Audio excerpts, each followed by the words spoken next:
સફળ વ્યક્તિ કોણ છે? જ્યારે આવું પૂછવામાં આવે એટલે આપણને સીધું જ દેખાય ગાડી, બંગલા, પ્રોપર્ટી, આને સફળ વ્યક્તિ માનીએ. પણ આજે ગાડી, બંગલા, પ્રોપર્ટી, ધન સંપત્તિ એની ઉપર કંઈક ચડિયાતું છે એવું આપણા સંતો કહે છે.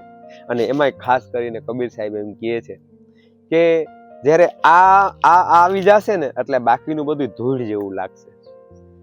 ગૌધન ગજ ધન બાજી ધન ઓર રતન ધન ખાન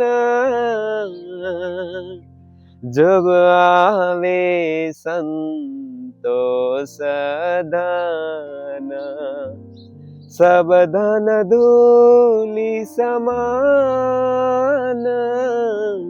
કે જ્યારે સંતોષ ધન આવી જાય ને ત્યારે બધું ધૂળ જેવું લાગવા માંડે. શું છે જો જે તે સમયની અંદર કરન્સી સ્વરૂપે, ધન સ્વરૂપે શું છે?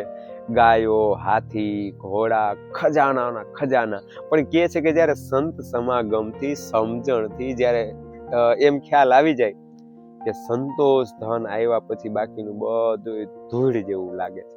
અત્યારે આપણી હાલત કેવી છે કે આપણે કોઈ અત્યારના સમય પ્રમાણે એમ કહીને કે કોઈ પૈસાવાળા વ્યક્તિ, ધનવાન વ્યક્તિ જો એટલે આપણે એની સામે આપણે ગાયો જેવા, નિમાણા જેવા થઈ જાય કે આપણે તો કાંઈ નથી.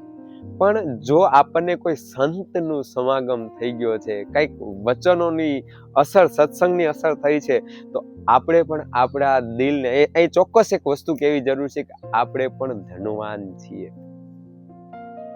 કારણ કે સંતો, જે સમજેલા લોકો એમ કહે છે કે આ આવી ગયા પછી બાકીનું બધું ધૂળ જેવું છે. અને આપણે આપણી જાતને કેવી આકીએ છીએ કોઈ મટીરિયલિસ્ટિક વસ્તુથી. તો વાલા મિત્રો, અહીં એવું નથી કે આપણે બસ પાણીમાં બેસી જાવ, કાંઈ કરવાની જરૂર નથી. એટલી તો છૂટ આપી માંગવાની કે સાંઈ ઇતના દીજી, એટલું તો દઈજો કે હું ભૂખો ન રહું, મારી ઘરે આવેલા કોઈ ભૂખા ન જાય. તો એ છે સંતોષનું એક પ્રમાણ. તાતમ વાણીની અંદર બહુ મોટી જે ગુણોનો ફેરવજાનું પ્રકરણ છે ને એની અંદર પાળ બાંધવામાં આવી છે કે બધા ગુણો અંદર સમાઈ જાય, બીજી કાંઈને અસર ના કરે એવું. તો એવા શીલ અને સંતોષની વાત કરવામાં આવી. જો શીલ અને સંતોષની પાળ બાંધેલી છે, જેને પણ બાંધેલી છે, એ સમજો સૌથી મોટા ધનવાન છે. તેવા ધનવાનોને, એવા પૈસાદાર લોકો, સાચું ધન તો આ જ છે ને, શીલ અને સંતોષ.